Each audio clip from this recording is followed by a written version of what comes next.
Hi, hi everyone. Hey, how you doing, Pratiba? Thanks for having me back on Chai Together. Listen, my name is Corey D. Jones. I'm a motivational speaker.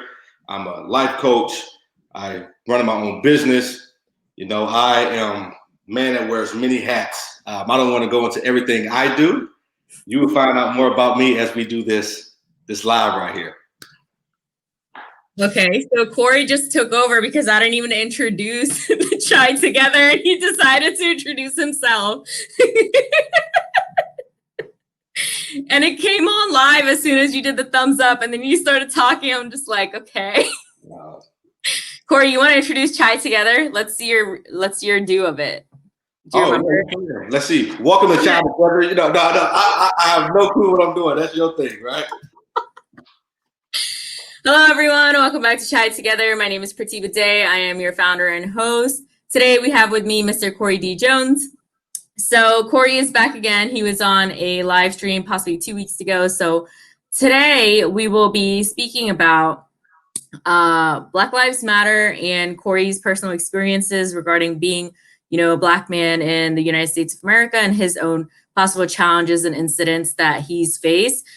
In no way is this a debatable platform or a platform to state your own opinions. This is just about him and his own journey, as what my channel is about, is sharing your own personal journey. Please, no negative feedback. I will delete or block you. And I hope you enjoy this interview. Thank you. Oh, that was perfect, right? I will delete and block you if you are stating your racist perspectives and whatnot. All right. So, Corey, tell more about, who you are and what you do, what you majored in and all of that. Yeah. Well, absolutely. Yeah. So my name is Corey Jones. I'm a certified motivational speaker, also a life coach. I run my own business, Corey D. Jones, LLC. I help train speakers. I have a empowerment academy for those looking to become a certified speaker. I also have a Bridge to Manhood youth empowerment program. It's helping young men understand the importance of finances, financial literacy, interacting with the police officers, how to dress, how to get into entrepreneurship, things of that nature. So that's something I'm doing now. And my background is in science. So I actually have an undergrad degree in kinesiology with a minor in psychology. And I'm currently in grad school right now. We're getting my master's of arts in counseling, clinical mental health. Yeah, Corey, speak more about your journey, doing your master's, because master's is a lot of work. While you're holding down a business, like, what is your daily routine like? What's your experience with that? Absolutely. Yeah, I'm kind of on autopilot. During the daytime, I'm actually a science teacher during the daytime. And then after that, I'm working on my own business. And being in grad school, it's tough. But my daily routine is I get up, I go to my 9 to 5. Once I get off there, I look at my business, making sure my systems and stuff are up and running. Not only that, I work with my graphic and branding team. They do a lot of back end stuff for me. So that helps me stay afloat. And then I get into my books. So sometimes, I'm up reading late at night. Like I have some chapters and stuff I got to read for, my program. I have multiple books. It's just, my day is everywhere. So I have to keep a calendar to make sure I'm flowing the right way. Sometimes days can get away from me, but I'm determined to get everything done. Like I don't make excuses. It's either you're going to execute or you're going to make excuses. And I just decide to execute. Wow. Yeah. Thanks for coming on today and sharing a bit of your time. Can you show us that book again? What's the title? Yeah. So this one is Human Growth and Development Across the Lifespan. Wow. Yeah. So I got a lot of things that I'm studying and reading for grad school, and I got a lot of paperwork due and discussion boards to do. I got a lot of work to do. It's going to get done. Yeah. I'm wondering, I'm not the only one wondering about your shirts. So where do you buy your shirts? So God Prayer Therapy. This is my line. I have a mental health line that I started. And the reason I was inspired to start this line because, I was in a church for a while. And a lot of people don't know this about me, but I actually pastored a church. I actually had my own church here in the Austin area. And once I broke away from all the religion and people just saying, you need to pray about it. It's a demon, there's really nothing wrong with you. I said, you know what? And for a while, I believed that. I believed all those things that I was told, that was passed down, doctrine, all these things. Mm-hmm. I broke away from that, and I decided, you know what? People really need counseling. There's a lot of people, especially people of color, who never get the proper help because they feel like everything is a demon. They feel like there's really no chemical imbalance or anything like that wrong with them. So I say, you know what? You can love God, you can pray, and you can seek a therapist. Having a therapist doesn't mean you negate God or you don't have a relationship with God. So I just put them all together, and people are like, I love that shirt. Thank you for doing that. So yes, yeah. I really like it. Yeah. So earlier when you were explaining, what you do, you stated that, you help young boys regarding them being of color. So talk more about that. Yeah. I mean, there are some things that I experienced in my life as a young man. And I'm talking about racial inequality, the systematic racism that we face today as people of color is so unreal, And when I was coming up, I was stopped by the police officers, and they were telling me, you fit the description of A, B, C, and D. And I'm like, man, I wasn't even outside all day. The only reason I'm out here right now is because I'm looking for a younger brother to come in the house. And these police officers actually harassed me. I was terrified because I know I didn't do anything. And at that point, they could have said anything they wanted to, and that could have been it for me. And I was so thankful that this lady came out, and she's like, no, officer, this is not the guy. He hadn't been out all day. He's really a good kid. He's actually looking for his brother. If it wasn't for that lady, I don't know what would have happened to me that day. You know what I mean? And so I take my experience and I say, what is missing from society with our young men? One, in the education system, they don't teach financial literacy.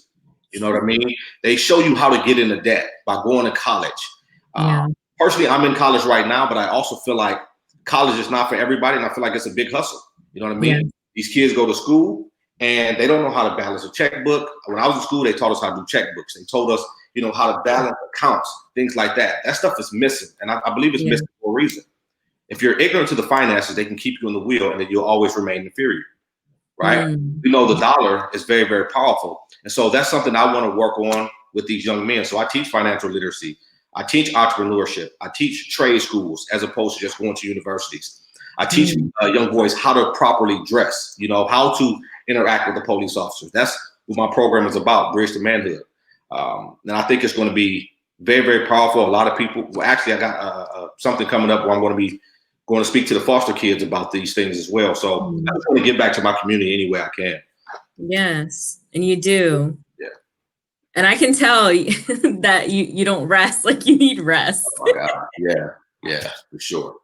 So Corey, speak about, when you're younger, such as a movie, The Hate U Give, where the father's having the talk with his kids. Did your family have that as well when you were young? No, that's not something that we discussed. Yeah. It was never addressed. It was never really brought up. It's more prevalent now where we have to have these conversations with our kids. And for me, again, I never hid it, but because I'm so aware and I'm socially woke, I share these things. I have two daughters, and I share these things with my daughters, being Black females. Like, you're not exempt from police brutality. You're not exempt from racism or any of these things. So it's sad, but I have to have these conversations with my daughters. Just make sure you keep your hands visible. Make sure you have all your legal paperwork in a place where if you do go to grab it, it doesn't seem like you're reaching for something else. It sucks to really have to have these conversations, but this is the reality in which we live, and this is what we got to do. Until things change, we definitely need reformation. We need to start over. I think these systems need to be torn down, and we need to reform. We need to begin to raise up people of color to put them in position of power. We're lacking that right now, and that's why we continue to face the backlash and the things that we do, because we don't own anything. We're not in really a position of power to change much. So speaking of position of power, so Tyler Perry, he's a Black billionaire. What are your thoughts on, people who are racist? Do you find that can bring a change, even if a small amount of change, and them believing that Black people are also capable of that? Yeah, and that's the thing, Pratibha. I believe now, historically, Black people have always been seen as inferior. And we always had to work hard for our money, but our money never worked hard for us, right? This country was built on the back of Black people, but it doesn't have our back, right? And so I believe now white people or Caucasian people, or whatever you want to call it, see us as competition. If you think about it, they never had to compete for these positions that they're in now, right? They can just walk in based on the color. Oh, we got it. Or we know your family's family, so you're good to go. Now Black people are more educated. We're starting to make a name for ourselves. We're actually starting to make a movement, and we're being noticed. And they definitely have to compete now. They just can't overlook us because we are educated. We are more outspoken. We're not our ancestors. And so I believe now they feel a little bit more threatened than they ever have before. And I think that's why the rise is happening the way that it is. Yeah. So do you find that the statement that there's angry Black people, that all Black people are angry, what are your thoughts on that? Yeah, that stereotype and stigma has to die. Even myself, people consider me an angry Black guy. It's like, no, I'm not angry. I'm passionate about everything I do, right? I just speak with emotion. I speak from my heart. I speak with conviction. And I don't believe that we're angry. I believe that we're ready for change. I mean, think about what we just witnessed at the Capitol. If that would have been the Black Lives Matter movement, it wouldn't have ended as pretty as it did, right? We would have been killed. We would have been arrested. So many different things would have happened. And it goes to show you, they didn't even properly prepare for the mob that came, right? Because they wasn't people of color, they didn't feel like they had to be on guard. When the Black Lives Matter movement, they already had the National Guard out there. And it's like, because you guys are a threat. We have never been a threat to this country, ever. We've never been the terrorists. We see it all the time, the white supremacy group. And that's why Black Lives Matter is a real movement. It's here to eradicate white supremacy. And we just are seen as these barbaric, angry people. And it's like, no. And if we are angry, if we are upset, we have a reason to be. For the last 400 plus years, look how we've been treated. Look what has happened to us. And we still witnessing today. It's so blatant today. I was infuriated when I saw what happened at the Capitol. They wasn't prepared. And then you look at images from the Black Lives Matter protests and how people were maced, people were thrown in jail, some people were killed. And I'm like, it's blatant. It's all on. So it's so mind-boggling. And no, we're not angry. And I'm gonna say this: if we are angry, we have a right to be. We're tired of the inequality. We're tired of the systemic racism. We're tired of having to fight for everything that we want. It's like, man, we paid our dues, and we should have never had to pay those, and we still in return. Yeah, I know when Black Lives Matter, the whole movement happened, that a lot of people were stating, why all the anger? It's because they're angry now. You're showing it because nothing else worked. What else are you going to do but scream and shout? Right. If nothing else is working, you go to the police. They're the ones who are brutalizing you. So where do you go? Right. You know what I mean? So that is the reason. And for people who don't understand, that's because, well, you're not Black. Simply is that. So the one big thing that comes to mind that I always have heard racist people say is, all Black people who are on welfare, or how disgusting they look and smell, different things like that. What are your thoughts on the welfare system treating Black people? I think the welfare system, I think it's a double-edged sword. I think it is there to help people of color, but this is the thing that most people don't know. There are more white people on welfare than there are Black people. Yes. Statistically, right? But they won't show that. They have to make it seem like they always want to be inferior. I believe the welfare system, again, is a double-edged sword. For one, I think it helps those who really do need it, because think about it. When we came out of slavery, the only thing we came out with was the clothes that we owned. We didn't have any money. Particularly when you think about, let's go back to 1921, May 31st, 1921, Black Wall Street. Black Wall Street was the properest, affluent African-American communities in the 20s. Yep. We were thriving, Black Wall Street. It was built for Black people by Black people, right? Yes. All of a sudden, some 19-year-old boy was accused of raping a 17-year-old white girl, and they lynched, they mobbed, they tore down buildings. They did everything that we do today. That we do today for stuff that's more heinous crimes than what we've ever committed. We respond that way, and we're in trouble. But this is the thing. A lot of the behavior that Black people learned came from those who we were up under for 400 years. Yeah. You know what I mean, think about it. So we had money. We had power. We had these things. They destroyed it. You know what I'm saying? And if you think about the Black dollar, it's so sad. It stays in a Black community 6 hours. Only 6 hours. The white dollar stays in there 17 days. The Jewish 20 and the Asians are 30 days. And I just feel like with the welfare system, I think it's needed, but at the same time, I think it also hinders us and keep us lazy. You know what I'm saying? It's like, yes, we've been oppressed for a long time, but we can't continue to use oppression to stay where we are. We got to figure out a way to navigate through it and push and just face adversity in the face. It's like, I had to work hard for what I have. Nobody gave me anything. You know what I mean? And I could have used the excuse, well, you know, my mom was on welfare. I'm going to be on. No, I wanted more for myself. So it all depends on what you want and what you want to accomplish. If you like handouts, the welfare system is for you.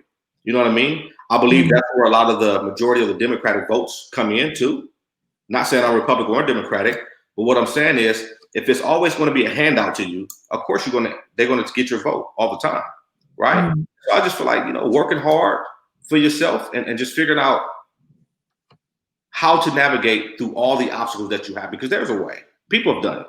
You know what I mean? And I'm no better than anyone. I'm not lucky. I believe that passion, dedication, hard work, and just knowing how to work the system got me to where I'm at today. Yeah. So speaking of that, tell us some of the things that you do to build your resiliency, you know, the things that you have done so far as a Black person. Absolutely. So what I had to do was I most definitely had to minimize my circle, right? It's not about the quantity. It's about the quality of people I hang around, right? That's one. Two, I'm seeing a counselor. You know what I mean? Like, I'm in therapy myself because I feel like there's a lot of underlying things that I need help with. And so, you know, get that proper counseling, you know, really having that conversation with myself internally, like, Corey, who are you? What is it that you want to do? You've already been through enough hell in your life. You can recall the moments of where your life was a living hell. What did you do to get through those times? And I always have to go back to those moments and say, you know what, man, you are a phenomenal guy. You know, and I have to remind myself, I believe the power of auto-suggestion is very real. And if you tell yourself something enough times, you're most definitely going to believe it. You know, it gets in your subconscious mind, and then you become what it is that you're speaking over yourself. So positive word of affirmation. I claim a lot of stuff in the morning. I get up and I'm very truthful with myself. And when I close my eyes, if I see myself in the same position that I'm in right now, when I close my eyes, then something is wrong with me. When I close my eyes, I should envision where I want to be. Right. And so that's what I'm striving towards. And so that gives me the push. I'm resilient because of my experiences, my past experiences. I'm resilient because of the trauma that I've experienced and been through in my life. And I continue to put these things into play. So, you know, it may vary across the board for other people, but for me, that's what I do. Do you find yourself to be fearful living in the States because of your race? Do you fear that you're going to get hurt or your family's going to get hurt ever? There's been times and moments where that crossed my mind. I'd never forget. I was coming home one day, and this is crazy. I used to work at the courts. I was a juvenile case manager helping youth get Class C misdemeanors removed from their reports, the records. And I was coming home from a party that I was at for my job. It was actually a business party, and I was the senior program manager for the entire U.S. office. We're international. We were in like 26 countries. So. And so I was in charge of the U.S. country. And I was coming home, and these officers stopped me. And I'm not going to lie. I was terrified. I actually started praying in the car, saying, God, I just want to get home to my family. Those were the words that came out of my mouth. And so I pulled off into a gas station. White officer came, got in front of me. My heart was racing. I'm like, okay, I don't know what's going to happen. Am I going to make it? What's going to? Then I saw another cop standing behind my car, and their hand was already on their gun. Mind you, I hadn't done anything. And the officer was like, do you know why I stopped you? I'm like, not really. He said, well, you was blocking traffic. Somebody went, the light turned red. I couldn't go because their car was blocking the intersection, right? I said, okay, I apologize for that. He said, where are you coming from? I said, well, I'm coming from a work party. He pulled my ID, got the stuff. He looked at it. He said, man, do you used to work for the municipal court? I said, absolutely, I did. I was a juvenile manager, getting Class C misdemeanor dismissed. And I said, I used to work right here because I was right there by the job I used to work. And I worked there for a while. And I knew a lot of judges and I knew a lot of police officers. And then he said, well, what do you do now? I said, well, I'm the senior project coordinator for an international organization. I run the U.S. office. Cop looked at me and gave me my ID and said, thank you. Just have a nice day. If I would have told him I did anything else, what I was, it probably would have ended bad. So yeah, I fear for my life.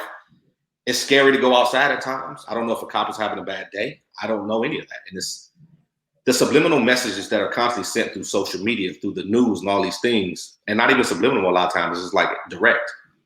It does scare me sometimes, but I can't live in fear. Like, I got to keep going. My time is today. My time is today. You know what? I find Black mental health to be on another level, as in more, not comparing, but really challenging, as in, you know, the state you live in. And this isn't for people who say, oh, if you don't like it here, leave. That's not what I'm saying. I'm saying that, you know, you can't even live in a place without feeling secure.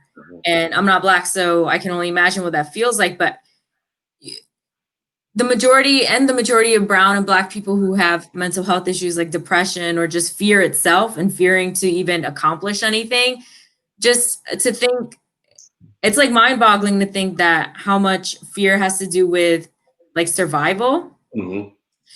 Like, that's all I have to say, that Black mental health, I feel, is more, it's something that people who are, you know, not Black, not able to understand the gravity of that situation. Yeah. Go ahead. No, what do you think? Yeah, I believe mental health in the Black community is something that most definitely needs to be addressed. I believe a lot of Black males and Black females in general are left to deal with trauma by themselves. You know what I mean? Think about it. When I was coming up, I've always heard these words: what happens in this house stays in this house. Yeah. You know what I mean? And so when you grow up and you become an adult, that stuff still plays in your mind. It rings out loud. What happens in my house stays in my house. So you feel as though you got to hide something, right? And the very gates that you put up to protect yourself can also be the very gates that can help destroy you as well. And believe it or not, a lot of us have dealt with trauma, but we never were able to identify what type of trauma that it was. Like, you got acute trauma, you got complex trauma, you have chronic trauma, right? Acute trauma is something that happens to you one time, but it was so severe that it put you in a paralysis state where you're afraid to do it again. Like, I know people who were in a very bad car accident. They're afraid to get in the car again.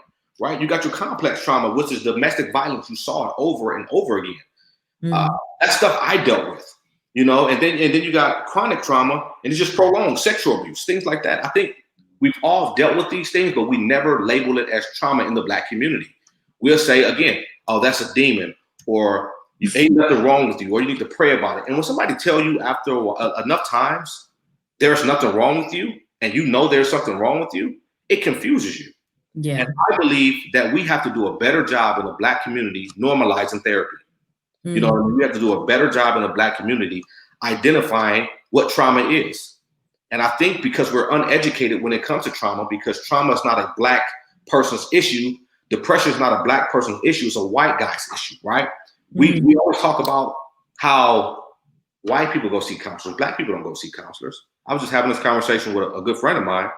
We're all in therapy. He said, bro, it's the best thing in the world, and we have to know it.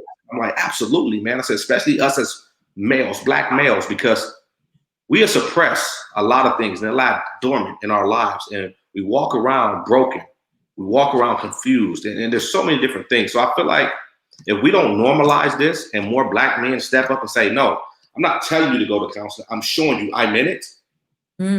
Stay right where we are. That's why I gladly speak about seeing a therapist. And I'm in school for therapy to become a therapist. You know, I think after a while, who counsels the counselor, right? I think we all need it. Yeah, a Black counselor was recently telling me that, you know, in most in Black homes, they're told that, you know, it stays in the house, whatever happens in the house. Yeah. I didn't know that until as of recent. So what are some other things that are said? Do you recall anything else? Yeah, so, you know, when in my personal upbringing, again, I've always heard what happens in this house stays in this house. Nobody needs to know your business. You know what I mean? There's really nothing wrong with you. You're just being spoiled. You're a brat, whatever. I'm going to whoop your so-and-so, A, B, C, and D. And it's like, I'm not just acting out for no reason, right? Yeah. There's something really wrong with me. And this is not attention-seeking behavior. Something is broken on the inside of me. And I believe a lot of parents of color don't understand the magnitude of what it is to deal with trauma, right? And handle it properly. I believe a lot of Black parents have gone through trauma. They've experienced some traumatic things, right? But it was never called that. And so for a lot of my upbringing, it was just like, you'll be okay. Yeah. Don't go out. You better not say nothing to nobody. You know, it was almost like a threat if you talked about what happened in your house. You were more afraid of dealing with the repercussions of saying something, right, by your parents than being judged by somebody because you were shared. And I was at a point like, I don't care how people look at me. I need help. And because I didn't get it, you know, as a grown man, you grew up with these issues because they don't resolve themselves. No. Right. And so people will say, well, Corey, why do you act the way that you do? Well, hell, I don't know.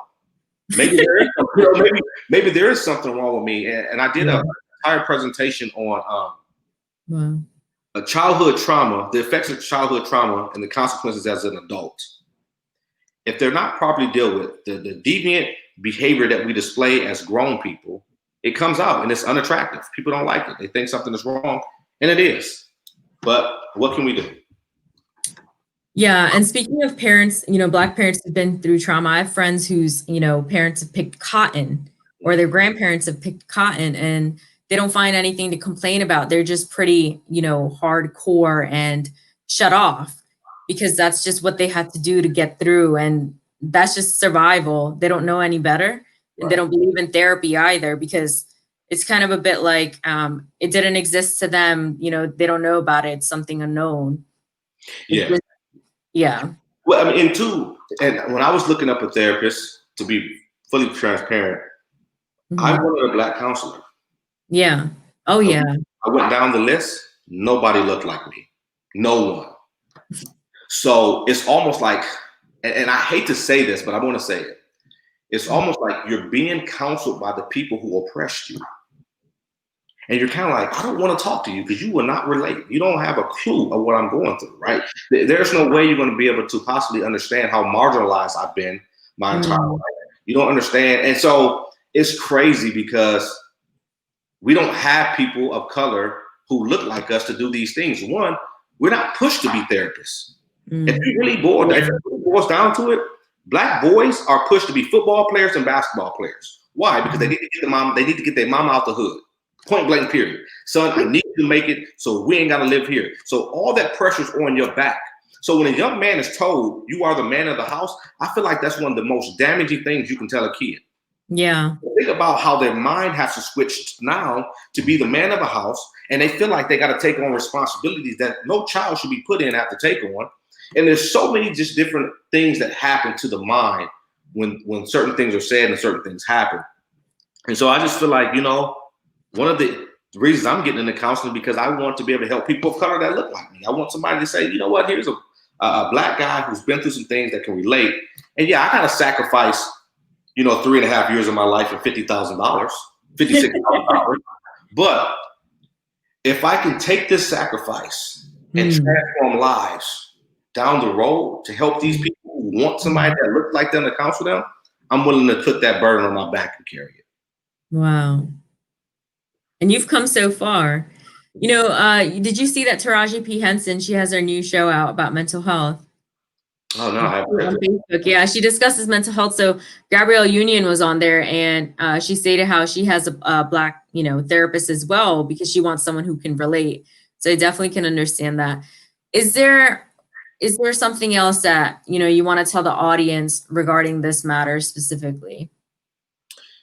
For anyone that's listening, like I really want you to think about your life and think about everything you set out to accomplish, right?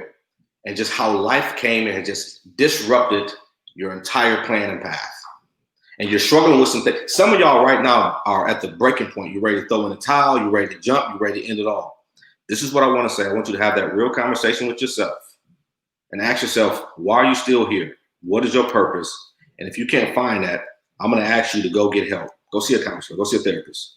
Because you do not have to suffer alone. Like, I don't care what you grew up hearing. Your parents may have said, you don't tell nobody, or, you know, it's your business. No, it's not your business, right? It's not just your business. There's people out there that really care about you and your business, and they want to help see you through all these things. Listen, I ran for counseling I ran from it for years because it was never normalized until I almost took my life recently, if I'm gonna be transparent. With all these great things going on, I don't care how good your life can be, right? The things that are buried on the inside of you is what really makes you. It's not the external things. Until you deal with yourself, you're going to continue to fight and battle with yourself. And so I would highly encourage you to get counseling, seek a therapist. And listen, if they don't look like you, that's okay. Because sometimes have somebody that look like you, although they can relate, can they really give you the tools you need? Because it's not just about being able to relate. It's about giving you tools to succeed and really cope with the things that you're dealing with. You know, I can get a black therapist and we can be kicking it, and that's my homeboy or my homegirl, right? I don't need a homeboy or a homegirl. And I'm not saying all black therapists would do that. What I'm saying is, even if they don't look like you, because the woman I have does not look like me. She's far from looking like me. But I feel like her credentials and the way she comes across speaks volumes, and that's what I need. So I'm highly encourage you to go get the help you need. Don't sit here and suffer in silence, and don't suffer alone. Like, you don't have to. Corey, you stated that it was recently. Is that something you feel comfortable talking about, like off screen without a live? You know, I'm an open book. I could talk about. Yeah, go ahead. You know, I'm open book. Yeah, go ahead. When was this? Yeah, so this was probably 2 weeks ago. Wow. There's a lot of positive things happening in my life, right? Yeah. I come from I am pain. People think they know pain. You don't know pain until you met me. That's what I like to tell people. And I was at home, and I was overwhelmed with everything that I had to do. You know, being in grad school, being a father, being a husband, being a teacher, being a business owner, being a speaker, like all these things. And for me, when I get overwhelmed and I feel like nobody cares, I'm like, what's the point of me being here? Right? I'm doing all these things, not just for myself, but the people who are close to me. And it just all hit me at once. And it's something, I don't know exactly what it was that triggered it, but I was triggered. And instead of finding a healthy coping mechanism, I went to my default. Again, I tried to commit suicide for the first time at 10 years old. So suicide ideation has always been there, right? But I love myself too much to kill myself. That's the thing. That doesn't mean the thoughts doesn't come. So I was sitting in my room and something hit me like a ton of bricks. Boom, you don't need to be here anymore. You know, and I feel like I was becoming depressed. You know, I shut down. I stopped talking to people. I came in my office. I work in this office all day, right? And I just sat here and I was quiet. And my family noticed something was wrong. They noticed something was off with me. Because I'm usually, you know, up in great spirits and hyper. And to make a long story short, I said, I don't want to be here anymore. Like, I feel like my life is just mere vapor. Like, you know, all this stuff that I've been through, and although things are going great right now, it's just something still missing. And I believe a lot of it is trauma from my past that I never properly dealt with. And so now I'm going to have the adult Corey meet the younger Corey. Yeah. I'm going to have them shake hands. I'm going to have them figure out how to work together, because I can't eradicate my past. I can't say this didn't happen, and I can't take away the things that I've been through. But what I can do is say, I'm going to address these issues. I'm going to have you and this adult Corey meet, and y'all figure these things out. I'm never afraid to say what I go through. I think a lot of people who have some type of status, or, you know, they are influencers or whatever, they don't share these stories, but this is my life. And I want you to know, life is not given to us to be easy. Life is given to us to be managed. And sometimes you can look, and I did that. I compared myself to a lot of people, you know, and that's another thing that got me, was like, oh, look at this person. They're doing this and they're doing that. And Corey, you've been doing this for 17 years. And although you're starting to make some big strides, you're still not where you want to be. And one thing hit me. We don't know the weight other people carry, right? And just because somebody carries their weight well doesn't mean it's not heavy. And so you got to quit comparing yourself to everybody else. And so I got on the phone that night with the National Suicide Hotline. Wow. Talking to the lady. And what was so crazy is, because I know so much about it, all she could say was, wow, Corey, you're doing a lot. You have a lot on your plate. But I was so sharp because I study this. This is what I'm in school for. So I knew what I needed to do, but just having somebody be there to listen to me made all the difference. Wow. Yeah. Firstly, thanks for sharing that, because just so everyone knows that Corey and I didn't plan to come on here and him share this. I'm just finding out myself as well. And I'm really glad that we did this live, because we were deciding to reschedule and we said, this is what we do. We follow through with what we say. But the one thing is, I don't know if I'm right or wrong, but to simply possibly take something off your plate that's not a priority right now and get rest, take breaks. You're possibly not taking breaks. I was in school too while doing, multiple things. And I also almost, dropped out of school right when I'm graduating, because you can feel overwhelmed. But one thing that's true, like in the movie A Star Is Born, is when the actor was having suicide ideations when he was young, but he, became a drunk and eventually did that in his adult life. Not saying that's going to happen to you, but you're right that if you don't tackle those things, that can be your ending, your past, still haunting you. But regarding your therapist, were you already seeing your therapist, or did you see one now after that, ideation? Now, after I was told, my wife had mentioned it to me, like Yeah. she's a licensed therapist. And she said, I feel like you need to see a therapist. I'm like, all right. And this is what happens, right? Like, I'll have a moment, but I don't park in my moment, right? I'll have it. And in that moment, everything is loud. Mm-hmm. Then after that moment, whether it be 10 minutes, 15 minutes, whatever it is, everything goes back to normal. In my mind, right? I think everything is normal. I think everything is fine. So I say, I don't need a counselor. I'm doing well. Like, I'm good. Everything is, I'm flying high. Mm-hmm. But then when I'm triggered, that's when I, go back into these spells. And so I started seeing a counselor immediately after that incident 2 weeks ago, because I said, you know what, man, you're not all right. You're not, or it's not all right. Like, be honest with yourself. You don't have to lie to yourself to please other people. Yeah, people are going to still follow you because of who you are. People don't follow you because you're perfect. People follow you because of who you are and the way you inspire them, and because you're transparent. So I said, I'm going to do this, and I'm so excited. I haven't been this happy to sit and talk to somebody in a long time, right? Because I know that I'm going to revisit my past. Yeah. I want to really talk about some of those things that most people just overlooked. They never validated it. All these things, all the things that people lied to me about me, I'm most definitely going to address those things. So I'm just so happy to be able to do this and be an advocate for getting counseling and normalizing it in the Black community. Yeah. I was going to say, you're possibly one of the first, you're the only person that I know who's doing this right now. And I know a lot of people, Corey. I know you do. Yeah. And I've only seen one other Black man post. I believe he's mixed, that he went to therapy. A lot of people don't post that. They're not vulnerable. And You're the one doing it. Like, honestly, people looking back, they'll know that, oh, Corey's one of the first people, who started it, when they get to know your story more as a motivational speaker. But one thing, so like, this live started out just about, being Black, but now it's more than that. So I just like to briefly share that with my experience with therapy. I found now I'm going to be Reiki trained and have a more deeper understanding and bring out, some of that trauma, because there's still a lot to unpack, like with you and I's story both. So hypnotherapy is another option as well that you may want to look into, but definitely starting with any form of therapy, like, it's a big step.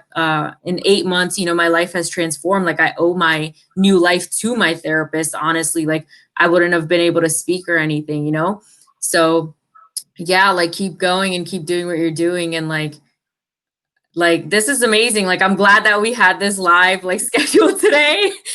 And then you ended up sharing, it's organic. I didn't expect it, but like I said, anybody that follow me and work with me and support me, I feel like I owe it to you to invite you completely into my life. Yeah. Right? It's hard to follow people who you don't know. And I've always been open. I've always been that type of person. If there's anything you want to know about me, ask me and I'll tell you, because I have no secrets and I have nothing to hide. I am who I am. And I am who I am because of where I come from. And so I feel like if my story can help somebody else out, and so many people are embarrassed by their story, but it's your story. What do you have to be embarrassed about? Because a lot of things that happen to us were outside of our control. And most of the trauma that we deal with is not on set. It stems from a time in your life where you didn't have much control. But you just but the consequences of it now is just now coming out. So never be embarrassed to tell your story, and never be ashamed of your story, because without your story, without your story, who are you? Why do you exist? And your story helps so many other people. Somebody just shared that with me yesterday. Oh my gosh, Corey, hearing your story, I was having a bad day. They said, oh my gosh, and in grad school, I'm sharing, and people are like, you should be a motivational speaker. You're like, I am. They're like, you are an amazing storyteller. Oh my gosh. I'm like, okay. Yo, you're too funny. Delisha said, I hope you're pronouncing your name right. She said, thanks for being transparent. You're helping many and it's powerful. And Tanisha said, stop comparing. Yes. Absolutely. Yeah. And, I want to add that recently after Christmas, there's a celebrity chef who posted on her Instagram that she felt completely empty. This is someone who's successful, wealthy, big house. The thing is, you don't know until you heal, that inner healing. You can have everything, success, all of that. I'll be transparent too. The night before my birthday and even on my birthday morning, I was feeling down and sad as well. I wouldn't say depressed, but I had like possibly, 350 messages and this and that. And that did uplift me. However, that's when I felt like, I can have success. I can have all these people loving me, supporting me, positive things happening. I'm speaking, right? Like you said, but I still felt like, wow, I need to heal trauma within. Like, it's so true. That's why even celebrities you see commit suicide, drug overdose, because they never dealt with themselves and they got jumped into acting and then, kept going. And then they finally just commit suicide because they're just done. Yeah. So this is so powerful, today's live. Is there anything else you'd like to share? No, I think you pretty much we covered a lot of stuff. Yeah. I think 42 minutes, Corey. What? We go through 15 minutes, right? I believe I don't know.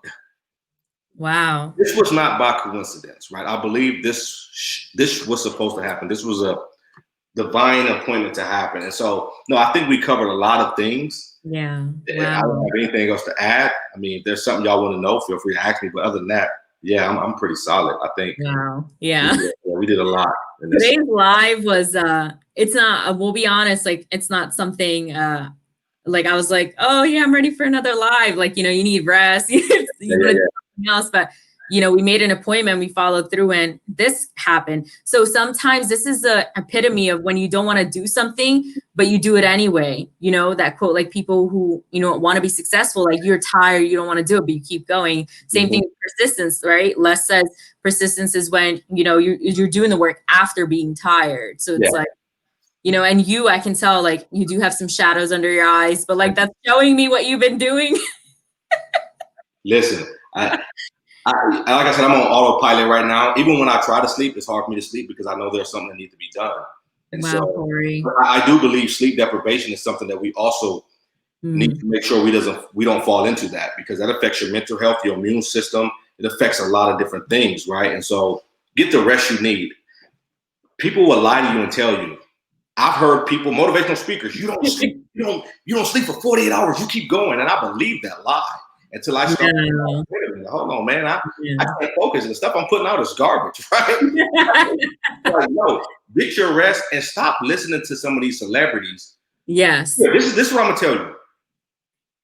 Don't talk to them as a celebrity. Say, I want to talk to the you that was broke when you ain't have no money, right? How was your life then? You know what I mean? Because they get on here and they gas you up and they tell you all these things. They tell you to quit your job and you need to not sleep and you need to, don't eat. You sleep when you're done. You don't sleep when you're tired. All these things. It's like, man, listen. No. I'm going into that trap and I'm pulling myself back. Don't allow somebody else's success prematurely put you in a position that you're not built or ready for. You know what? That reminds me. I remember listening to all of that and I was like, wow, that can be overwhelming and it caused me anxiety. I'm like, wow, I'm not doing enough. Like, I don't remember who those people were saying that, but those really motivational videos on YouTube, it can make you feel like, oh my gosh, like really bad about yourself. Yeah. And don't listen to those videos. It's kind of, you know how you were talking about the subconscious, the subliminal messages, and it's like that's causing more depression and anxiety in people. Like when they watch content and they already feel like they're not enough, then they feel like, oh my gosh, like they're telling me to do this, do this, do this, and I can't even get up today. Like, you know, it makes you feel like shit. And I want people to understand, listen, it's not about how fast you move. It's about how correctly you move, right? Even if something takes you 5 years. I have friends to this day, they drop stuff every single day in and day out. And there was a part of me that's like, Corey, you need to keep up with them. You know what, Pratiba? I said, you can have that. Because when I do come and the quality that I'm about to put out, boom, social media is so loud when everybody's fighting for attention, right? But if you take your time and you build and you allow, see, I'm giving away some game, and I shouldn't be doing this, right? And you allow these things to actually like cultivate and really allow them to grow the proper way, healthy. And you put these things out. I don't care how many people on social media is loud. When you step in the room, you're going to blow it up because of the quality that you put out. It's not about the quantity. Quit thinking about the quantity. I had to let go of the quantity and say, Corey, you know who you are. You know how dope you are, and you know what you put out. You better stop quit trying to keep up with everybody. That ain't true. And I scaled back. That's why I've been posting. You haven't seen me on social media. I haven't dropped. I post my daughters, right? I haven't posted motivational, inspiration, nothing, because I'm working. And when I drop it, you're like, okay, I see why he wasn't posting. Well, yeah, it's not all about every day. I do have some friends who do like 10 interviews a day, eight podcasts a day, 5 podcasts a day, but they're burning out, exhausting. And you know, Sadhguru's teachings that I follow, like he states that regardless if you're a doctor or whatever you do, you shouldn't be burning out if you do something you love. And I think what you're saying aligns with that, because you're saying to do it, you know, it's about the quality and you take your time. I think taking your time is important. There is a quote, you know, that John Tallarico says, you know, my coach, like the universe loves speed. Yes. However, I don't believe that it should be where you're unhealthy in doing something at the same time. So it's really about take all the wisdom, advice, but at the same time, you need to only apply what's for you. You can't apply everything. And the one thing that this totally is the opposite, the polar opposite, but Sadhguru, he never took advice in his life and he never gives advice, takes advice. Like that's his way. And I started to do some of that where, you know, someone has a situation, I don't tell them what they should do. I just say, okay, well, you decide what you need to do. Because if you give that person advice, they do something based on influence from you. It's not really their decision. Like, you know what I mean? But that's a fact. Even in counseling world, I can't give advice. That's a malpractice lawsuit. If I give advice to somebody, they take my advice and they do what I said and it doesn't work, I'm being sued. So this is what and I say this to people, don't shit on people, right? Don't never tell people what they should do. That's not your job. That's not your role. Don't impose your biases or your experiences on other people. If something worked for them or worked for you, don't say, well, this is what you should do. No. It's all about helping people figure out how to problem solve themselves, because every one of us have the answer on the inside of us already, right? It just, we need somebody to help bring it out. We're phenomenal. The human beings, man, when you think about human beings and what we've been able to accomplish, like, come on, we have everything we need on the inside of us. It's just under a lot of pain, trauma, depression, sadness, under all those things. But once you lift those things up and you can really be who you are, your authentic self to your core, I promise you, the things that you will be able to touch, the things you will be able to do, and the way you see yourself, you will change the world. Wow. This has been an incredible live. And I see the books that you're reading in school, like about human growth. Oh, listen, I have so many books. I have books galore all over. I know. A lot of books. I want to, you know, Lestam said, read 30 pages a day. Yeah. 3 to 5 books a year. I'm reading, what's this? The History of the Black Dollar. Wow. I'm reading Think and Go Rich. I'm reading Start With Why. Wow. I'm reading my texts. I have all type of college texts and stuff I'm reading. I'm reading. That's why my eyes look the way they do. And I haven't been to the barbershop. I never do lives like this. Right? I'm always clean cut, shaved. I'm just like all over the place. But this shows that you're real. It shows a real, a real person. Like not everyone's perfect. Like people come on perfect on lives, but no. Yeah, but I feel kind of. I'm like, man, I'm usually clean shaved. You need to go to bed. That's a fact. And once we get off of here, I'm still gonna go do some work. I guarantee you. Oh man, yeah, your counselor needs to work on you still because you got to get a routine where you go to bed, like get some rest. Yeah. The last thing that I just want to bring up, and you said your wife is a clinician. Yeah, she's a licensed therapist. Oh wow. So the last thing I want to say is you're studying to be a counselor. She's a licensed therapist. It doesn't matter what your credentials are because human things will still happen to you. Like counselors need counselors. Like, and there's also conflict of interest where, she cannot state things to you what to do as well because she's your wife. She can't be your therapist. Just so people know. Yeah, that's why she can't. My wife can't counsel me, right? No. So I go to somebody outside of my home because my wife knows too much about me. First and foremost, right? So there could be some type of biases there. And so we had this conversation. I'm like, no, you can't counsel me. I don't want you to counsel me. Matter of fact, hell no, you can't counsel me. I don't care how much knowledge you have. I don't care what you know. And sometimes, I'm not even gonna lie. Like I'll sit and I'll counsel myself, right? And I talk myself through a lot of issues. I'm not saying that everybody can do that, but again, I'm properly being trained to do it. But even though I have the training, I still have to go get help, right? I don't care if you're a grad student, you're a doctor. The counselor needs to be counseled by somebody. And if you're constantly pouring out to people, who pours back into you? You can't pour from an empty cup. I have been the go-to person in my circle for a very long time. That's why I had to level up. You know what I mean? Because I poured out to so many people, and people will take from you as much as you allow them to take. Wow. And you can't blame them for being who they are. They're takers. If you surround yourself with takers, expect to get took. Corey, a lot was said today. Yeah. A lot has happened today. Yeah. So I just want to read a few comments. So Tanisha said, smart people read. Joe Baptiste said he's going to catch the rerun. He said, reading is to the mind what exercise is to the body. And he said, I'm on my way. All right. That's what's up. One thing, definitely have a coach. Like, we believe in life coaches and things of that nature. But we're almost an hour. So thank you so much for your time. And this was a lot. You shared a lot of great stuff, and it's always great having you. Listen, you're so phenomenal. I love what you're doing. Thank you. Hey, listen. Hey, Pratima is the real truth, man. If you don't know, and people who follow me, you may want to go ahead and follow her, man. Like she'll change your life in a lot of ways you don't even expect. I didn't expect to do this stuff with her. But we connected and we've been rocking ever since. So no, I appreciate you having me on here. And I love what you stand for, what you represent, and what you do. And let's just keep shooting for the stars. It's great that I asked you to come on again and that we did it so soon. And then that's the aspect of the universe loves speed. I took action and then we're here. But, I believe things are defined in different, situations. So that would be like a universal of speed that we moved and we got on this live. But not when it comes to being unhealthy. I think people have to be able to differentiate the two. The universe loves speed, right? But it loves speed that's a healthy speed. Like you said, you should not hate what you're doing. And that's why I tell myself, man, don't allow someone to prematurely put you in a position that you're not ready for. You don't have to rush for nobody. Like if now, for example, if I'm supposed to meet with somebody and they say, you need to call me today, if there's a person that's really, really important, like Les Brown was like, you need to hit me today. And I didn't do it. This is what he told me.